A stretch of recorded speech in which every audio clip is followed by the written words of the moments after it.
السلام علیکم ورحمۃ اللہ وبرکاتہ۔ عیادت کی دعائیں۔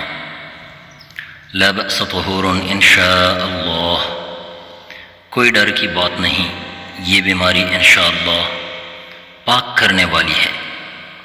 نوٹ: یہ الفاظ مریض کو مخاطب کر کے اسے تسلی دینے کے لیے اتنی آواز سے کہیں کہ وہ سن لیں۔ صحیح بخاری کی حدیث ہے۔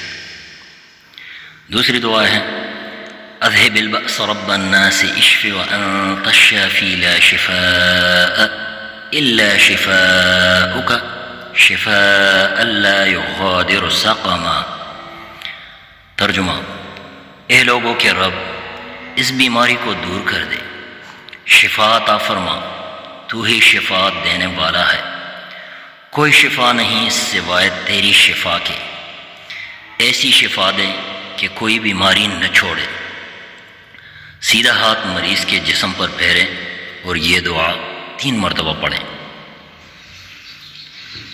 صحیح بخاری کی حدیث ہے۔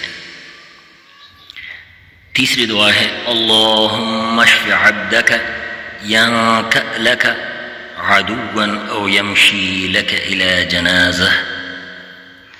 اے اللہ، اپنے بندے کو شفا عطا فرما کہ وہ تیرے لیے دشمن کو تکلیف پہنچائے یا تیرے لیے کسی جنازے کی طرف جائے۔ ابو داؤد کی حدیث ہے۔ تو یہ 3 دعائیں ہیں عیادت کی۔ اللہ تعالی ہمیں اس پر عمل کرنے کی توفیق عطا فرمائے، آمین ثم آمین۔ اور یا اللہ، جتنے بھی مریض ہیں ان کو شفاء کاملہ عاجلہ نصیب فرما، آمین ثم آمین۔ جزاک اللہ۔